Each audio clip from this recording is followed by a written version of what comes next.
it's Susan with SusanAnyway.com, and today I am getting ready for a camping trip in our Popup. So I thought it might be fun if you've never been in a pop-up camper before to take a look at it and see how ours works. Ours is a 2000 Rockwood, and so it's 20 years old. It's definitely an old lady or old man. I call him Rocky, so I guess it's a guy. But anyway, I'll take you around and show you what it looks like. And then hopefully I can take you on our camping trip too. So, okay, so here's Rocky all popped up in our carport. If I have time, I like to set it up beforehand so that I can kind of take stock of what we have inside and go ahead and have the beds made, because that's one less thing that we have to do when we get to the campground. So that's what I'm doing today. And this is the stove. It's got 3 burners. It hooks up right here to our propane tanks, which are on the front of the camper. And then I'll turn on some lights and we'll go in. Ours is an old camper, and so it has a divided door. The doors nowadays I think are a little bit fancier, but this works. Okay, so this is what it looks like when you're walking in. And this is a dinette. See, this is a table, and these are the cushions that go right here and right here. You can also, when it's flat like this, use it as a bed, which we do. We have 3 kids, and so each kid has their own bed. It's a little short for like grown-up teenage kids, but it works okay. And then this little guy also will slide out and make into a short little bed. This is a queen. It's not a true queen, but it's pretty close to a queen. And then if we spin around here, here's a sink. We don't hook up to water. That's just a personal preference. There's a little bitty refrigerator here. We do use that when we're camping. It doesn't keep stuff super cold, but it works. And then this is another bed on the other end, and they call it a king. That's a bit of a stretch, but it's bigger than a queen, and it actually sleeps pretty comfortably. Certainly sleeps more comfortably than sleeping on the ground. So, all right, so today I'm gonna take inventory of what I have in the camper and hopefully work up a little sheet.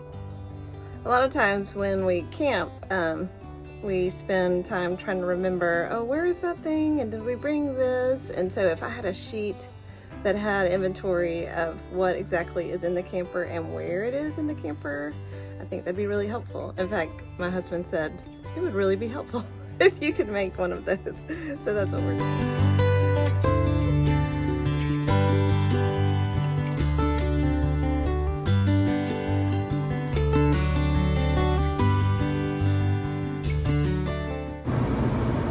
Okay, so I just went ahead and pulled almost everything out. It's been so long, I just wanted to see what we have, and now I'm going to try to group them according to purpose, and also take some stuff out that we don't really need or use.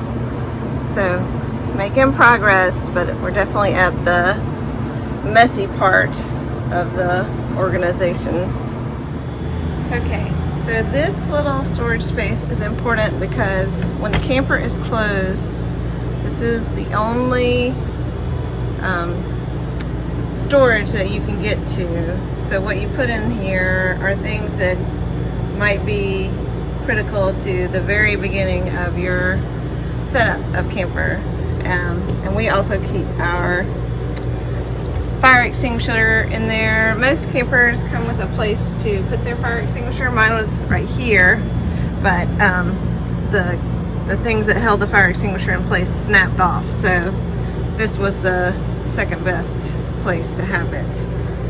So let me open up this box and show you what we keep there.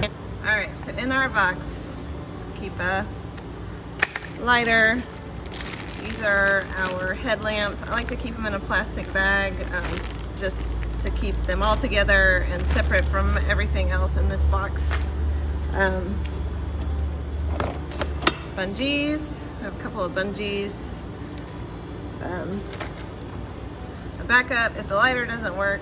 I get these long reach matches. Another flashlight that's not a headlamp.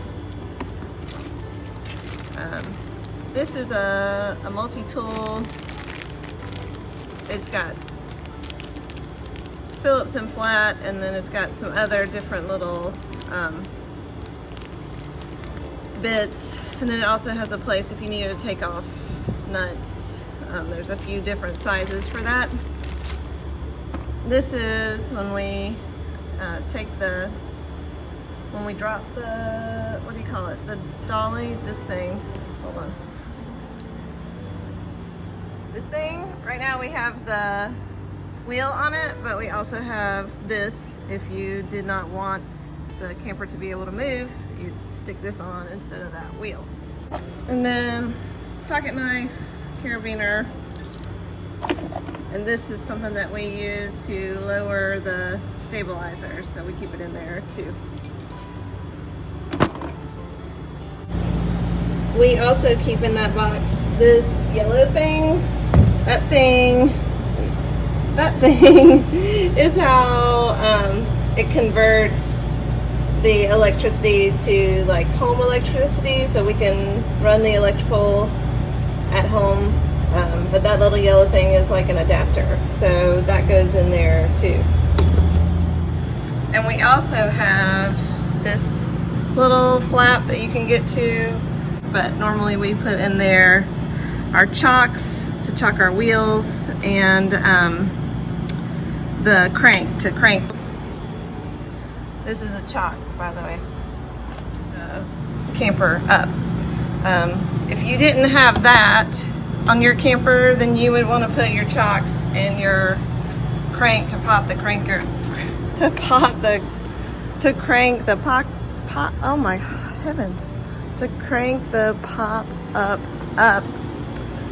This guy, he is very important, and it's easy to forget him. So you want to keep him in one of the very first places that you can get to without fully opening up the camper.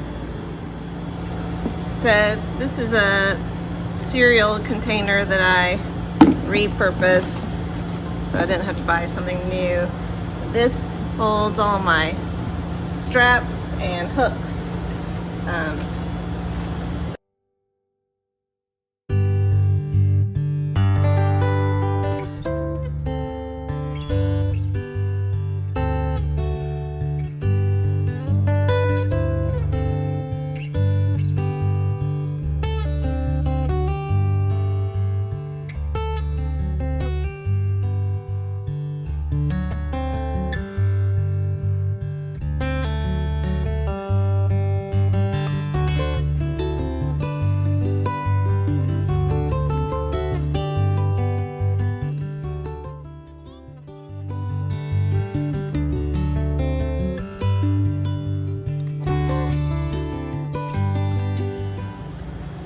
So I like to reuse the clear zipper bags that you get with bedding for camping stuff, because I like to be able to see what I have.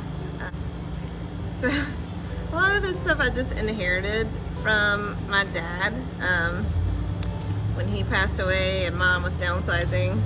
So I have this scary knife, which might be useful. Maybe if we had a snake we had to chop up or something like that. I don't know. It seems like a nice knife.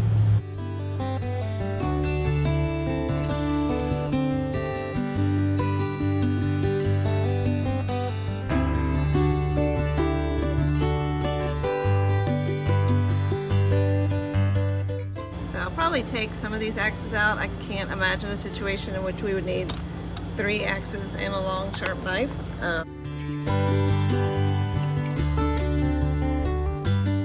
Old bag that was Dad's, and it's just got pegs, lots of pegs, mostly plastic, some metal. And then I also inherited these from Dad, which I'm kind of curious about. He never used them. I haven't used them. But it says you can get things taut better than a knot. That's what it says. So we need to try these guys out. So they go in there. These are for your tarp. If you're using a tarp as a cover for something and the grommet comes out, you can, it says, place the disc, this thing, underneath the tarp, start one side of the lip on the disc in the groove, and then push the lip completely on. So that also might be useful to have. So take it.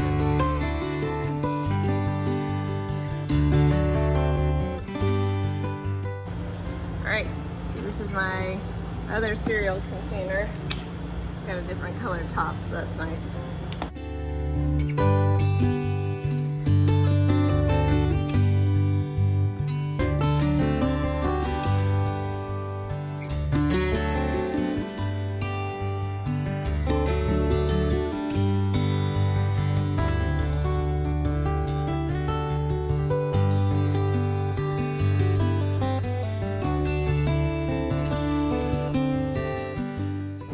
Okay, so back inside the camper, this is one of the dinette seats.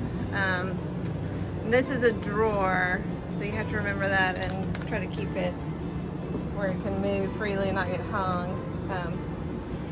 I have a tripod. This is mostly ponchos and batteries, and a safety whistle. I don't know if you can see it, our little metal marshmallow sticks.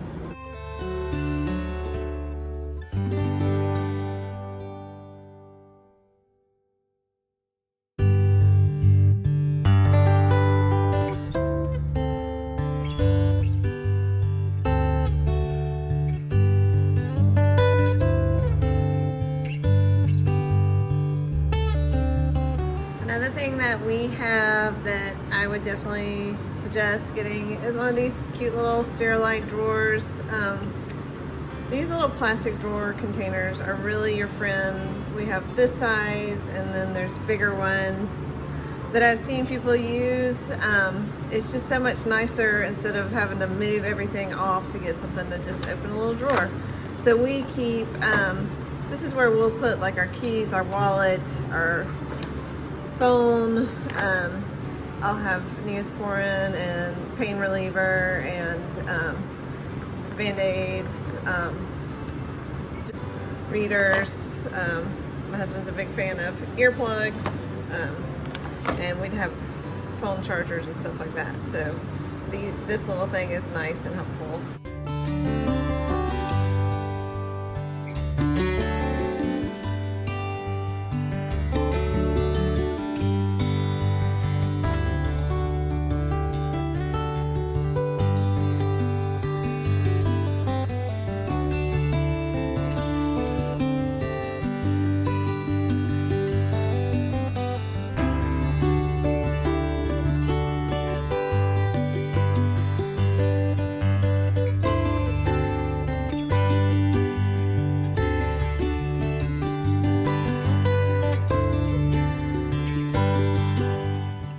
My mom stitched it years and years and years ago, and you roll it out. It's like a vinyl that she used, and so I have all of my big utensils, can opener, kitchen shears. Kitchen shears often are more helpful than knives, but I do have some knives. I put one nice knife in here. Other than that, I don't. I keep my good knives at home. Tongs. Everybody's got their cheese grater. Sometimes you want a cheese grater. You never know. I like to be prepared. So this is odds and ends. This is another thing that Mom gave me. Another thing that you might not think of, but that is nice to have, are these weights. These are for like putting on your picnic table to keep things from blowing away.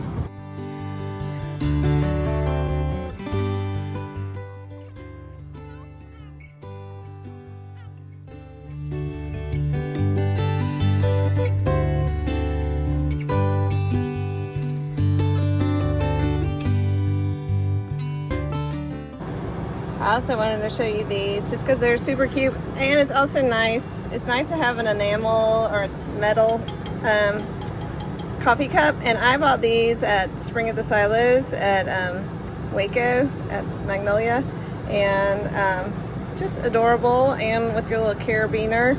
So I got Happy Camper, and then I also got Camping Partners for Life, but my husband doesn't drink coffee, so I drink it by myself and just look lovingly at him as I drink my coffee. So I also have, I'm showing off now, I also have this really cute one. See, Smoky Mountains National Park, and it's from Landmark Project, which I love because they are local. They're in Greenville and I'm in Spartanburg, so I'm gonna call them local. And it's metal and super cute. So they have all sorts. This is Smoky Mountains, and this was a Mother's Day present from my son, but they have lots of different ones, so go check them out. What do you think, Gussie? Oh, do you like it? Do you like it? Okay, so I've been reading online that it's easier to make your bunk end beds from the outside.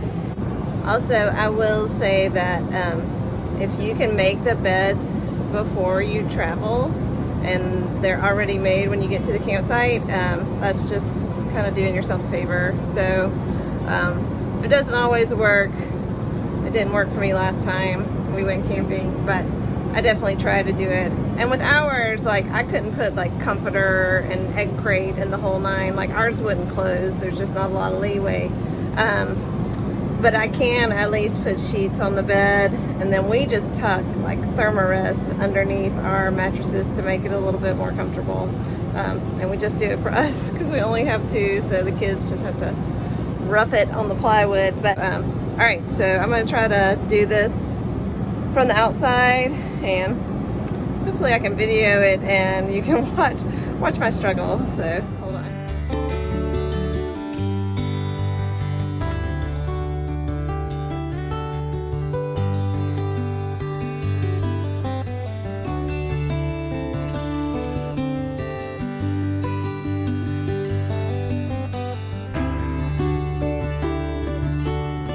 Yeah, so I'm mildly easier. I think if I wasn't so short, and like I said, if the canvas lifted on all three edges, it would definitely be easier if the canvas lifted on all three edges. But because it doesn't, and because I'm short, I was trying to like throw the sheet from one end to the other, and on the blanket, like, I couldn't toss it far enough, so I couldn't reach it on the far end. So I don't know.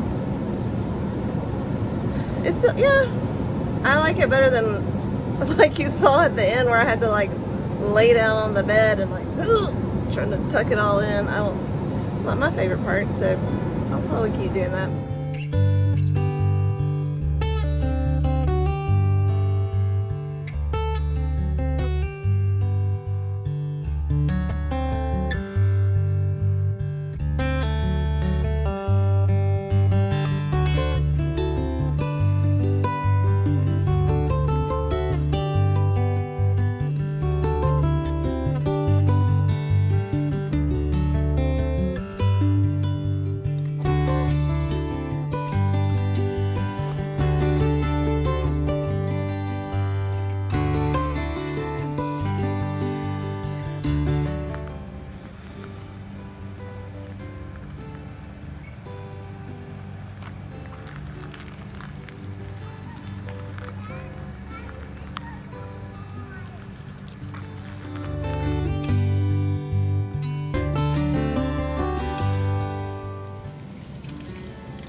get stuff off the ground, and then you have a place underneath there to put stuff to.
I know. That must have been blocked by rain. I didn't even realize. It's beautiful. I saw a gray wall back there and figured that was the end of the mountain that you could see.